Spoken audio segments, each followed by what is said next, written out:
myself. Hello, everybody, and welcome to today's webinar discussion on getting students to engage with your facility. My name is Tim Kraczynski, and I work at Penn State's Pennsylvania Technical Assistance Program, commonly known as PennTAP. I'll be a presenter today along with Katie McMurray, who works with our Career Services Group at Penn State. If you have ever thought about how I can engage more with Penn State and its students to help advance your company or organization, we're here to help you today by showing you some of the typical and non-typical ways that you can engage with our university and its students. We've highlighted some of these things to get you started, but there's many, many more that we probably will miss talking about today. But the key here is to get you exposed to how you can start the connections. And then as you network through Penn State, you'll find more and more opportunities to engage with students as you go along. All right, before we start, a few housekeeping items. If you have any technical difficulties accessing or hearing the presentation today, please use the chat pod and we will try to address them promptly. We'll wait to answer any specific questions until the end of the presentation, but please feel free to type questions into the chat pod as you think of them throughout the presentation. The presentation is going to last about 40 minutes, and we'll follow that with a question and answer period. And finally, please note that today's slides will be included. These slides today include hyperlinks to some additional resources. I'll be highlighting some of those, but many I will only mention. However, if you'd like a copy of the actual PowerPoint slides with the active hyperlinks after today's webinar for future reference, please email me at my email address at the end, and I'd be happy to send you my slides and or Katie's slides as well. The complete webinar is being recorded today, and it'll be archived and available for future viewing on the PennTAP website. Should you have friends and family that you'd like to be enlightened as much as you are with today's presentation, feel free to have them listen to the webinar in the future where it's archived on our website. Okay, the intent of today's webinar is to help build awareness within the Penn State community throughout the Commonwealth as to some of the ways that startups, small, medium, and large organizations can engage with Penn State students and faculty to hopefully enhance your operations at your facility and find potentially quality new hires to fill open positions that you have. So let's get started on the presentation. So today the outline is I'm going to talk a little bit about project-related student opportunities, especially ones that PennTAP is actually engaged with different classes and different opportunities here at Penn State. My email address is listed here. If you have a pencil, you might want to write that down. We'll try to show it again at the end of the presentation. Feel free to contact me at any time if you have any questions about what's happening today. Also then, after I'm completed with my quick presentation, I'll turn it over to Katie, and Katie will, with Career Services, her contact information here is as well for you to see. So there are project-related student involvements that you can get involved with using a PennTAP as an entryway into finding opportunities to work with students. We do multiple types of these types of engagements. One is our engineering design capstone course. We do sponsorships where we have companies that are looking to do new product development and prototyping, and also current product improvements and process improvements. We have the ability for you to engage with students, and we're going to talk about that here in a minute. We also have energy and environmental assessments that are free that can be done at your facilities across the Commonwealth, and we'll talk a little bit about that.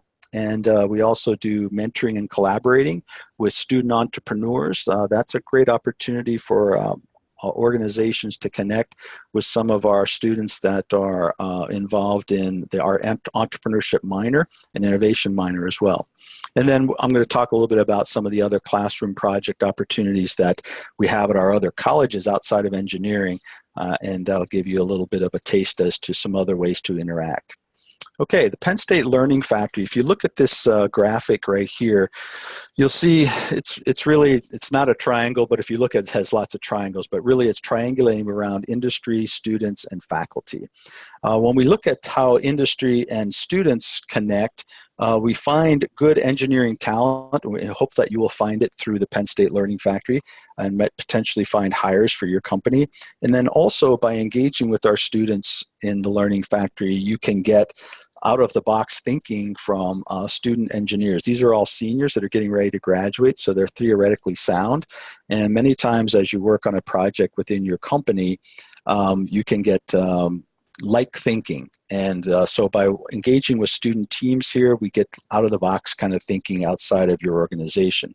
If you look at the connection between students and faculty, that's really the link of how we take the theory that they're learning in classes and move it to the practice side of engaging the students with real projects at your organization, your facility. And then the industry and faculty connection here, it helps faculty understand the industry needs that you have since they are teaching and they're in this kind of bubble here at University Park and other campuses. We like to see them continue to interact with you as a corporation or organization to see what's actually happening in industry. And it also allows the industry to stay connected to current research that the faculty are doing. So I wanted to try to just point that out to show you that there are these triangulated connections that really help in this engagement process. All right, the Penn State Learning Factory has been here for 23 years at Penn State. We're going on our 24th year. We do about 250 projects a year with outside organizations and corporations and nonprofits and you name it, from startup companies through small, medium, and large companies. And we like to see a breadth of those types of projects every semester when we do these. We do about 90 projects in the fall semester and about 160 projects or so in the spring semester. There's 10 different engineering disciplines that work within the Learning Factory, and it's interesting to note here that there are your typical engineering disciplines like mechanical and chemical and electrical, but we also want to point out that you have your non-typical, which is our computer engineering and computer science, material science engineering, and also biomedical engineering. So it's make sure that we don't get thinking it's just all mechanical or electrical. We have a very large breadth of disciplines that participate. And 90% of the projects that we do are multidisciplinary. So we can have mechanical engineers working with computer engineers, working with chemical engineers, depending on whatever the project scope is. We put together teams of 4 to 6 senior engineering students on these projects. So you're getting about 400 to 600 hours of work from senior engineering students on the project.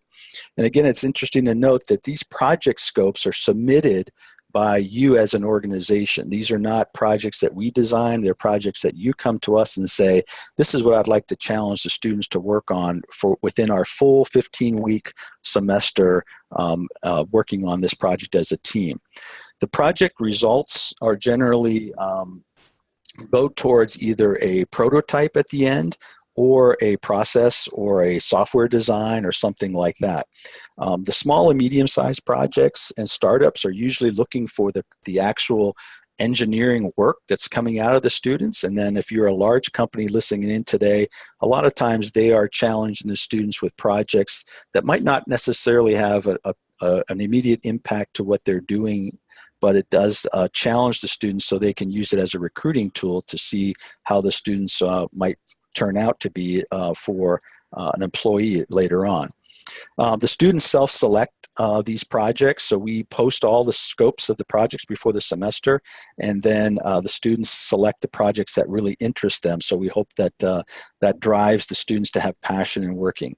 We expect professionalism from the students on the projects, and they are graded not only by the faculty, but they are also graded on their projects by surveys that we do with you as a client or a sponsor.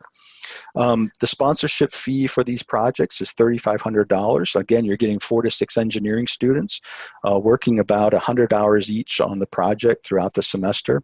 We do have some match grant possibilities with the First Energy Foundation. If you have a small or startup company that has financial difficulty, we can generally come up with a 50% match grant for you on that. We also, for those of you that are working on new product development, we have intellectual property protection available. For $500, we take care of getting all the students to sign off on intellectual property, so you would own anything that the undergraduate students would come up with on your project. And for those of you that might be working on some secret type things or new development of products that you don't want out there, we also can do non-disclosure agreements as well with students. This try to helps protect you from, especially if you're seeking patents in the future, it kind of helps protect you from having a product that's launched before you actually submit for patent. Okay, so for Learning Factory, please get back to me if you have any interest in that going forward. Penn State also, or PennTAP also does energy assessments. These are free that we do for organizations. They're sponsored by the Pennsylvania DEP and other organizations that we have grants from that allow us to go out and do this work for small businesses and medium-sized businesses and startups. The energy grants are usually small business advantage grants that are energy related, and we also can work with utility company rebates for you. The on-site assessments we do for Pennsylvania manufacturers. We'll come out and we'll look at your boilers, compressed air, motors, process heating, lighting, building envelope. We may not do all of those in one visit. We may pick the ones that are the most important to you, or you feel you have areas where you need assistance.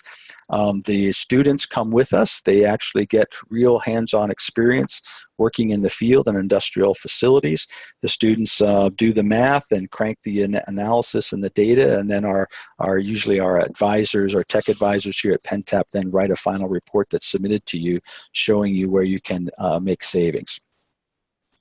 Also, just wanted to point out that we have a lot of student entrepreneurs at our innovation hubs. How does that, we have 21 of these student innovation hubs scattered around the state of Pennsylvania. These are called, they're part of the Invent Penn State initiative. If you write down this link, Invent Penn State or inventpsu.edu, you can get a plethora of information about all the work that we're doing. And at these innovation hubs, it's important to note that this is not just for students. It's actually just as much for community members, small businesses that are maybe, or companies that are developing new products, new companies that are initiating and starting. But also we work with students that have new product development skills. And we have an entrepreneurship minor here at Penn State that trains students in entrepreneurship skill sets as well as innovation skill sets. I mention that because we're trying to make that more apparent to employers that probably might, and this is just my best guess in talking with faculty in that curriculum, probably 75 to 80% of the students that are in an entrepreneurship minor will never become an entrepreneur.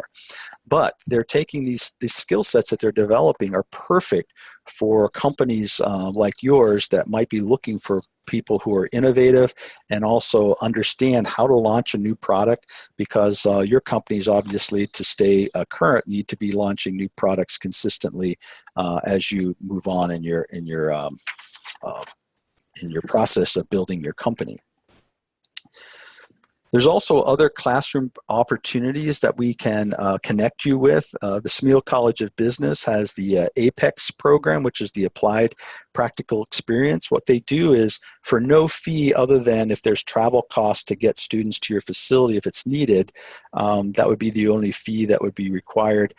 They put MBA students on particular projects of significant interest or need within your organization, and they will completely do analysis based on, it could be a financial, it could be a supply chain issue, it could be a marketing issue. It comes down to what you tell us are major issues that you would like to have. we can definitely connect you with the APEX program and see if you can get into the queue for a future project there. The College of Agriculture also has food science extension projects. I put a hyperlink into that as well on the PowerPoint. So if you get the PowerPoint, we can tag you in there and get you to where you can see all the different ways that if you're an ag-related or food-related company, you can engage with students in real projects there. We also have under the College of Engineering, we have something called Industry Exchange. This is an opportunity. It's coming up on May 30th here at University Park. We have about 50 or 60 companies of all different sizes, small, medium, and large.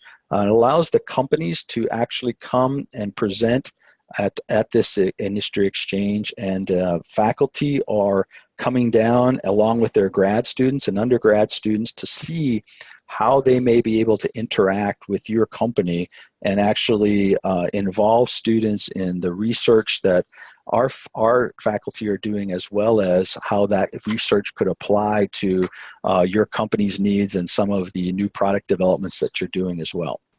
And then also we have a pretty robust Belisario College of Communications here.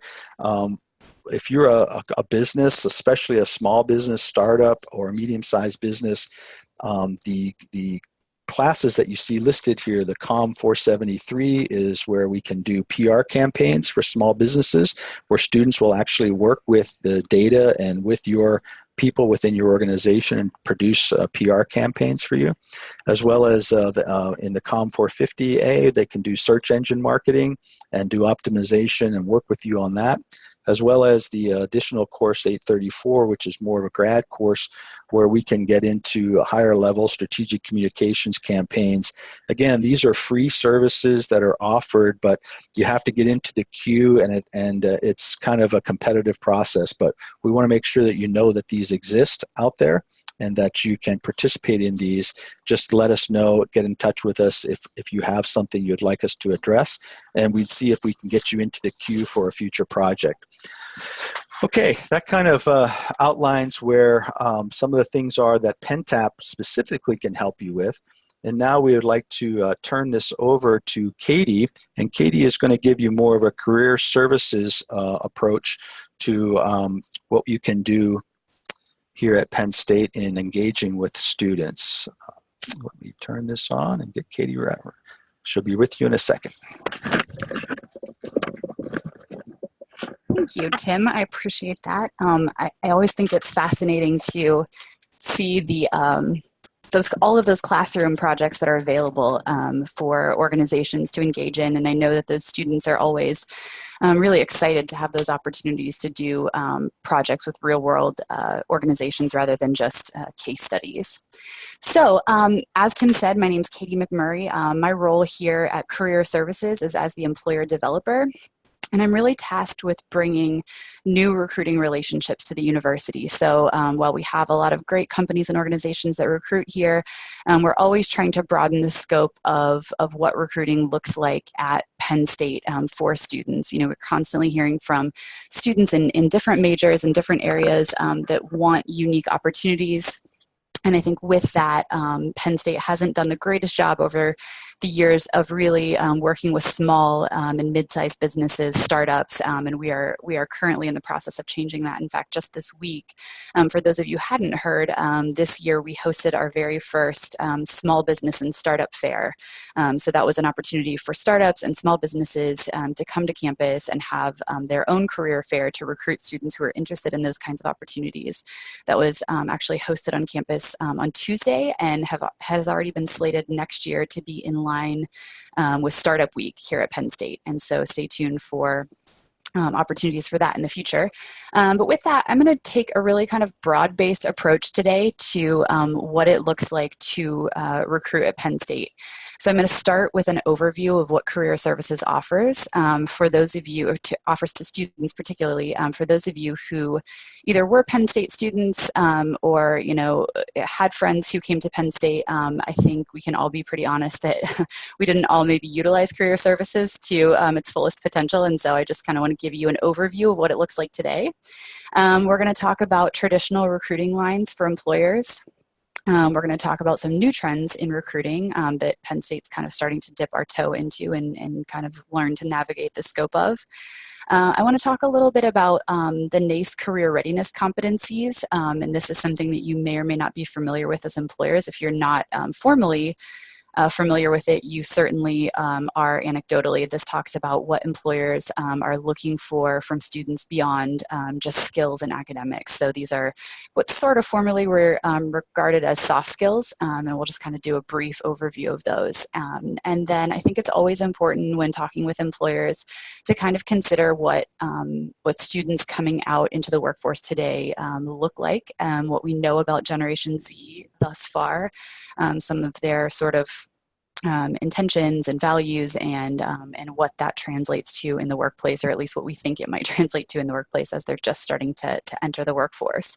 And then we'll talk about some general tools of engagement as an employer hoping to recruit at Penn State, some sort of alternative ways that you may engage with us.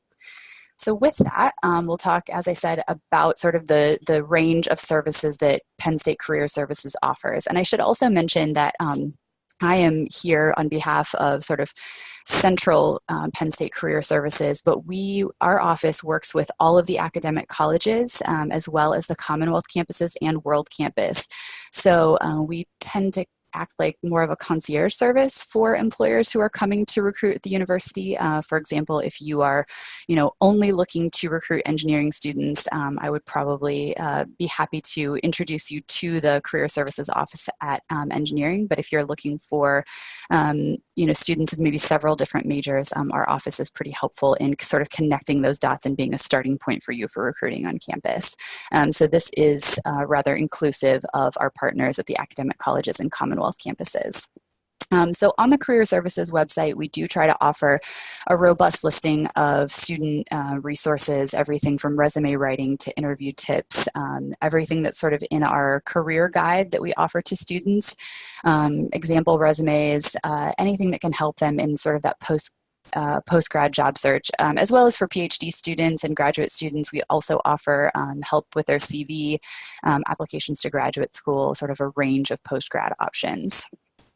Every day in our offices at the Bank of America Career Services Center, we have drop-in career counseling. For students, that's offered from 8:30 a.m. to 4:30 p.m. every weekday, where students can just come in, swipe their student ID, and have a 10 to 15-minute appointment with a career counselor to sort of assess needs, do a quick resume review, sort of whatever their need is that day.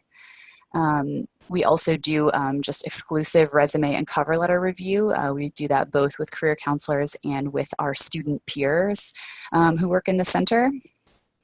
We offer individual career counseling, and that is, again, a more robust offering. So let's say a student came in for drop-in career counseling for a 10 to 15-minute appointment, and their needs were a little bit deeper in the sense that, let's say they were looking to change majors and wanted to know what their employment options might be going forward for that. They're sort of starting an internship search that's in a niche market. We would then refer them to one of our full-time, we have 4 full-time career counselors that can spend 50 minutes with a student. And really, the student can come back and utilize appointments with that individual throughout their career here as a student. We offer mock interview and interview streaming opportunities. This can often be a little intimidating for students, but we offer this option so that they can come in and sort of work out the kinks of their interview process before they're in front of an employer.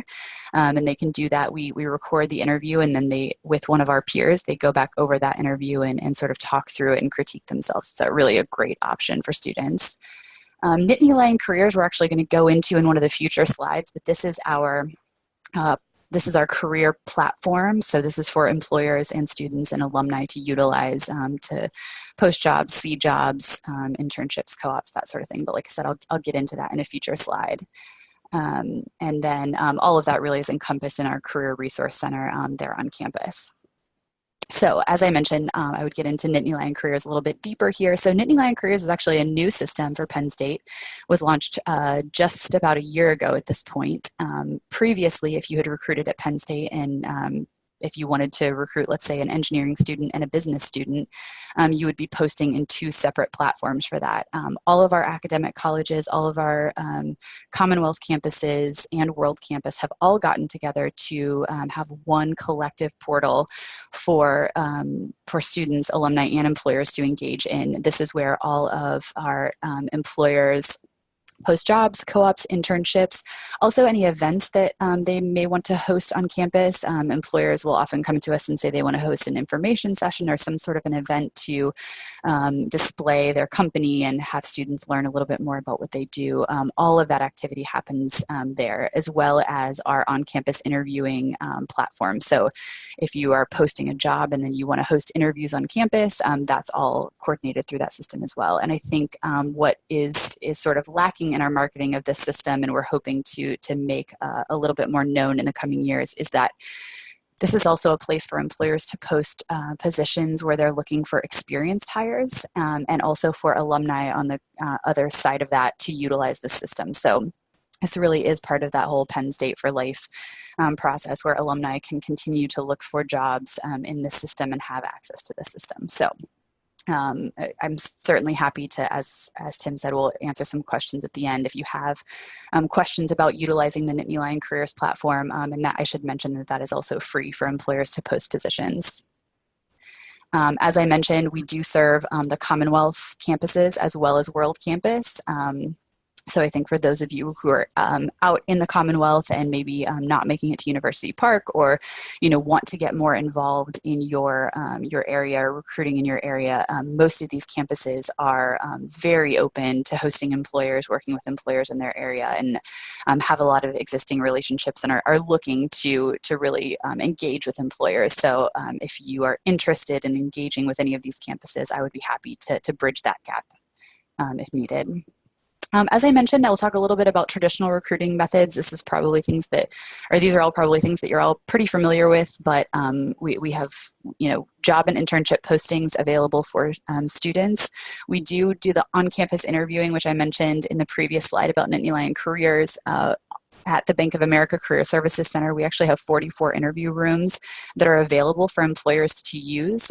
So if you do post a position in our platform and want to host interviews for that, that is also free of charge at the Bank of America Career Services Center. There are a few of the Commonwealth campuses that also host on-campus interviewing, and again, happy to bridge that gap and make those connections for you. Information sessions, we're actually kind of transitioning the name of information sessions to employer events, so that employers can come to campus or one of their Commonwealth campuses and engage with students in some sort of a meaningful way to really show what it's like to work with them, demonstrate culture, engage with the students, get to know them a little bit better before applying and getting to know that company. Career fairs, we host 2 large-scale career fairs every year, one in the fall and one in the spring, that sort of kick off our recruiting season at the university. For small to mid-sized employers, I think I did mention earlier that we had our first small business and startup fair this spring that will be repeated again next spring. We also do have an impact fair each year that is for organizations that are making some sort of an impact. We tend to see nonprofits, government organizations, healthcare organizations at that fair. More information about those on our website as well. And then I can kind of skip this last point because I think that Tim covered it pretty well in his presentation. So those are the more traditional recruiting lines. I think it's important to note that, as I said before, this sort of cyclical relationship with Penn Staters is really apparent in our Alumni Career Services arm. Alumni Career Services actually operates under the Penn State Alumni Association, but their offices are with us over in the Bank of America Career Services Center because so many of our services align with one another. But the Alumni Career Services Department does a lot of networking events throughout the state of Pennsylvania, as well as the rest of the nation as well, but a lot of concentrated events in Pennsylvania. They participate in Nittany Lion Careers. There are a lot of professional development opportunities. They also host a fair amount of webinars. They do offer career counseling options. I believe you have to be a member of the Alumni Association to utilize the dedicated career counseling, but it is a great benefit of membership. And then Lion Link is an opportunity for alumni to connect with students in a mentoring platform. This is also a relatively new program. But something to really look into if you're interested in engaging with students in sort of a more casual mentoring opportunity. This is another great way to sort of start to brand your business if you're looking for students in a particular area, to sort of market in that way a little bit. Some new trends in recruiting. This is really sort of how we're trying to operate in the virtual space. And I'll be perfectly frank that we are really piloting some efforts in this area. So traditionally, in the last couple of years, Penn State has tried to offer their own virtual career fair, and it's not been particularly successful. While we understand we need to operate in this space, we really believe that this is the future of recruiting, particularly for small to mid-sized businesses or companies who reside outside of Pennsylvania. As we all know, State College can be kind of a pain to get to if you're coming from outside of Pennsylvania. So making sure that companies are able to access our students in some sort of a meaningful way. We have been a little bit more active in the, there's an organization called Big Ten, Higher Big Ten Plus, and they host a Big Ten virtual career fair that has been pretty successful over the past couple of years. And we are starting to take a more active role there. So stay tuned for more opportunities in that area. But we're also starting to offer or to pilot some opportunities for companies to hold virtual office hours where you would sort of similar to this Zoom meeting, you'd set up a Zoom meeting and have students be able to access and come in for a quick 10 to 15 minute appointment to learn a little bit more online about what it is that your company does. So if you were to come and network with students, this would be very similar to that, but in the virtual space. And then many of our companies are starting to do at least first round interviewing virtually. And we're seeing a lot more of that from larger companies that can't see a return on investment to come to State College and interview first round a large swath of students. And so they sort of do that first round as a weed out process virtually and then decide who they want to meet with for a second round. So I think that these are interesting trends. This is, again, a space I think that we really have to operate within, especially with being so active with Penn State World Campus.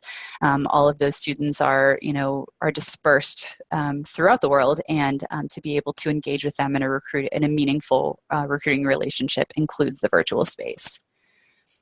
As I mentioned, the National Association of Colleges and Employers is constantly reaching out to their membership of employers and asking, what are you looking for from students besides the academics, besides the hard skills, and what we're seeing are these 8 career readiness competencies: critical thinking and problem solving, teamwork and collaboration, professionalism, work ethic, oral and written communications, leadership. Again, these are very broad categories, obviously, digital tech, career management, and global and multicultural fluency. So we are certainly talking to students about how to display these competencies. I think the trick here is, how do we get these onto resumes? How do we get them to talk meaningfully about these opportunities, within an interview or a networking opportunity?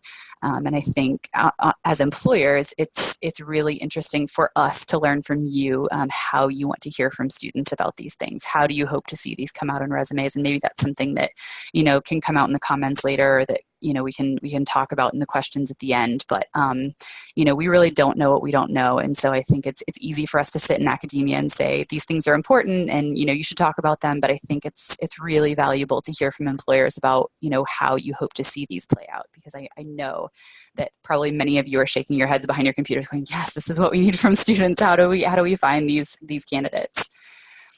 So with that, I think it's, and this again is kind of early data. These students are really just, we're starting to learn more about this generation. But what we're seeing so far, what the data is starting to play out, is that they're resourceful. As we know, these students have grown up with a smartphone in their hand.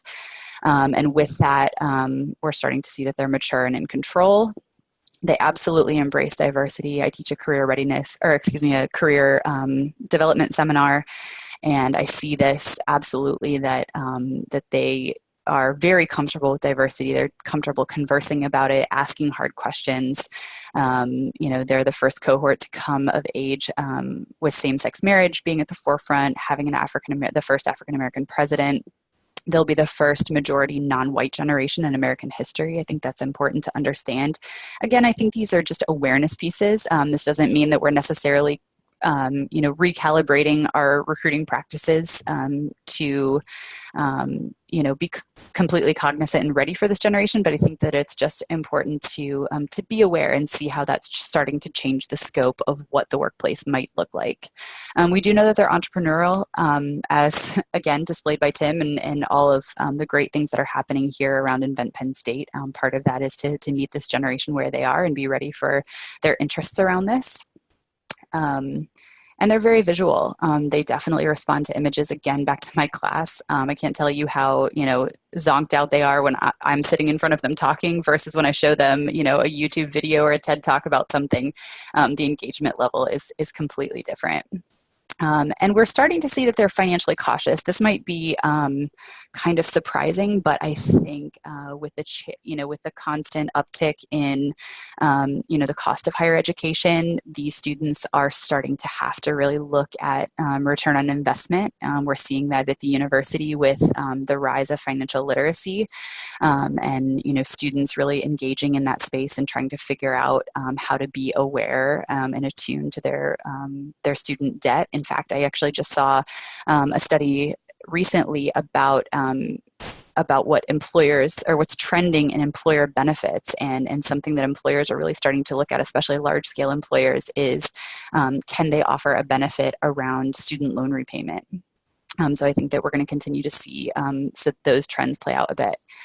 So in the workforce, what does that look like? The resourceful piece looks like them wanting to take assignments into their own hands, being self-starters. And what that may look like for you as an employer is making sure to sort of to keep an eye on that progress and helping them to stay on track, expecting them to really want diversity in the workplace, to be comfortable speaking about it and being inclusive.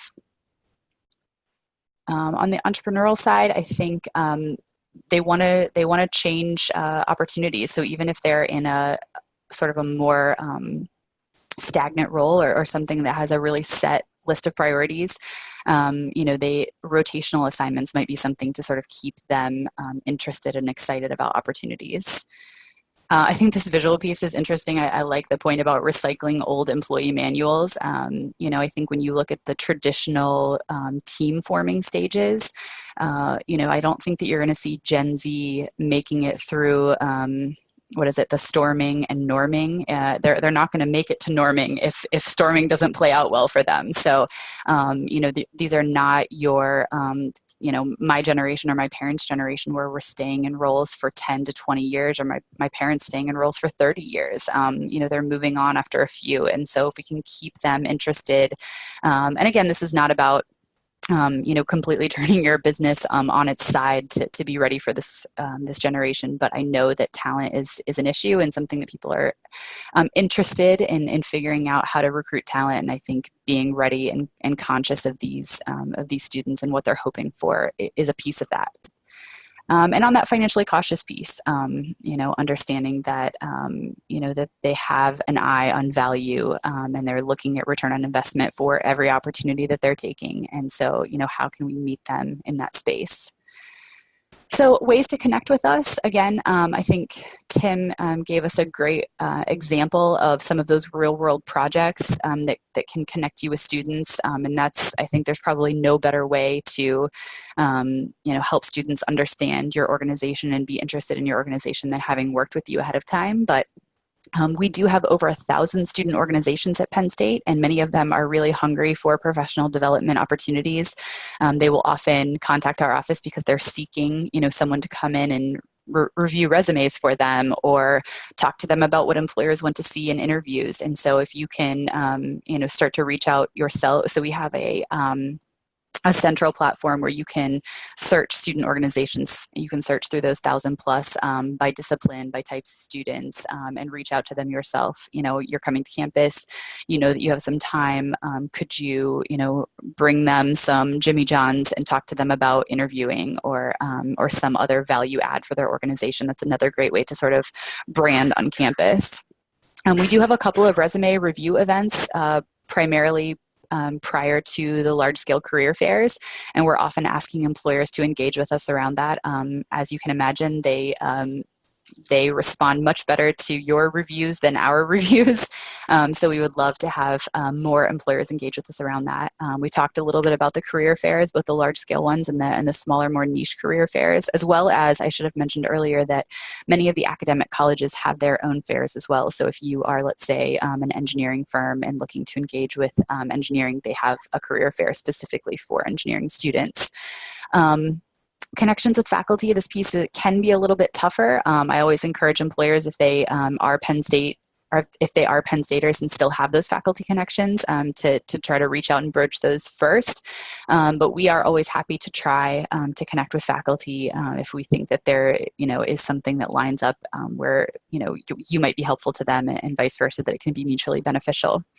And then the professional attire closet is actually something that has started in our office, where we have found that a lot of students, when we're getting ready for career fairs or interviews, that they don't have access to professional clothing. And so this is a great outreach by our office. We have a lot of great support that you can donate to the professional attire closet. We have all of the outfits cleaned and then have students be able to access this clothing prior to one of their professional opportunities. It's highly utilized. The students are very grateful. It's a really feel-good piece for our office that I think is doing a lot of good. So if you have interest in that, again, you have my contact information. I'm happy to connect. I have put up the general career services ways to connect with us on social media, a general email that you have my personal email from the beginning of this presentation.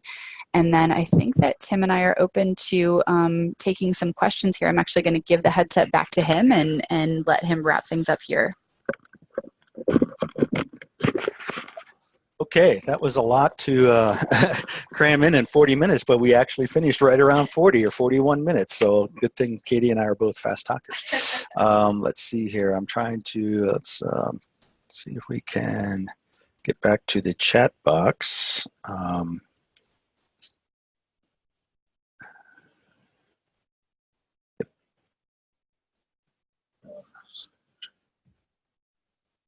Okay, so we have the chat box up, and let's see here. Why don't you go ahead and if you have any questions, please submit them in the chat box, and Katie and I would be more than happy to answer any questions or steer you in the right direction.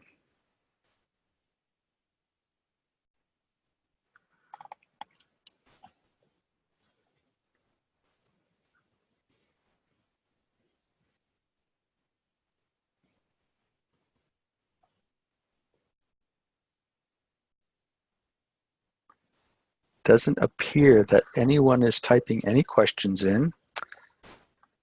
We'll give another minute or so to see if you're just sitting back thinking right now and trying to formulate a question. And oh, here we go. We have, we just have some comments coming in. Well, thank you. Comment is we both did a good job. We'll take that. Actually, the question is, will we be providing the presentations so we have access to the links? Yes, we will. So if you contact me, Tim Kurczynski at txk128@psu.edu, or Katie McMurray at kjm56@psu.edu. I'll be more than happy to send you. No, we're not going to sell you them. We're going to, actually, if you're willing to pay for it, we'd be more than happy to take donations. No, I'm just kidding. We would be happy to send you the PowerPoint presentations, which will have the live links in them, as well as if you go onto this archived, feel free. I think some of them I listed as the link and some of them I hyperlinks. So you won't be able to see the hyperlinks, but if you go to psu.edu and type into the search, you can find just about anything you want about Penn State by going to that website. All right, so it appears that we don't have any additional questions. So at this point, I'm going to give it another 30 seconds. This is like an auctioneer, you know, kind of putting the hammer down. So we're at the second notice on questions. And I think that after that, we have no additional questions. So we're going to go ahead and formally end the webinar. Thank you for attending, and we look forward to having you send people to the archived links. And the archived links will exist both on the PennTAP website. Would Career Services like to have it hosted there as well? I don't know if they have capability for that okay. or not, but definitely go to pentap.psu.edu and you can find all of our archived webinars there, and you'll be able to send people that may not have been able to make it today, and they can view it there. So thank you again for attending today, and that concludes our webinar.